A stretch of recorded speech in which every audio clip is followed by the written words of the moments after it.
It does. And that's because that's what we would consider as visa officers to be a non-traditional student. So a non-traditional student is anybody that doesn't fit that very narrow profile of you go to secondary school, you graduate, you go into university, immediately you do university, then you immediately enter a master's degree, and then immediately a PhD. That career track, that is the same major across the entire academic career track without any gaps. That's the traditional student.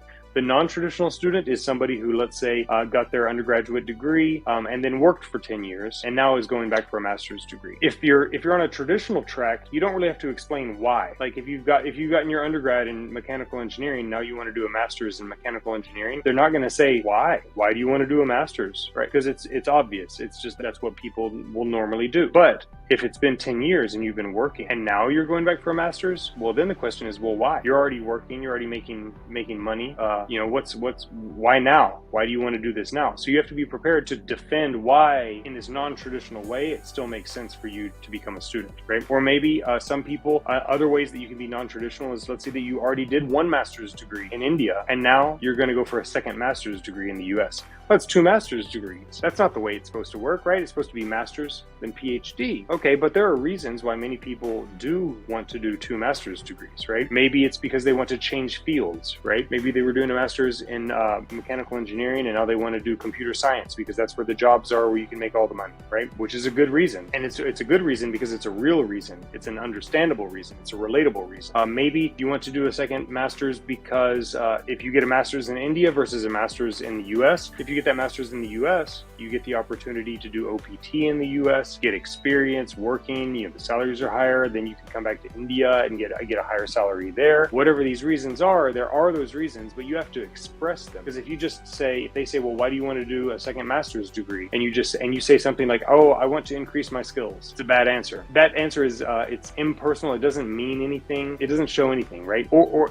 that's the same type of answer as, well, why do you want to go to this university? Oh, well, they have excellent faculty. Okay, maybe they do, maybe they don't. I don't know. I guess all universities have excellent faculty. The good answers are the personal, real answers, right? Like, why do you want to do a second master's degree? Well, I did my undergraduate in chemical engineering, but there's not so many jobs in chemical engineering and there's not a lot of room for growth. There's a lot more jobs in computer science, and so that's why I want to do a second master's degree in computer science, because then I can get better jobs, because that's the growing industry. Makes sense. It's a material benefit for you. Or how about why did you choose this university? Like I said, the bad answer is, oh, well, they've got a big campus and they've got an endowment and a faculty to student ratio. No one cares about that stuff. What they want to hear is, okay, well, actually, I went to a university fair and there were 5 universities. This was the university that I thought was the best, and I applied to 3 of them, and this university gave me the biggest scholarship, and so that's why I chose this one. That's a much better answer. It's material, it's practical, it makes sense for why it was a good decision for you. Just saying because of a school. Or how about this? Okay, well, if it's Harvard, so why did you choose to go to Harvard? It's a silly question, but the obvious answer is because it's the best school. If they say, why did you go to this university? Why did you choose this one? And you say, it's the best school I could get into. I applied to schools that I thought were the ones that I could get into, and this is the best one. It's the highest rank, which will hopefully give me the best opportunities afterwards. So I wanted to go to this school because it's the best one, right? These are the real reasons. These are the reasons why Americans choose to go to university. That's how they choose where they're going to go and what they're going to study. And they know that's the same reason why people from other countries choose as well.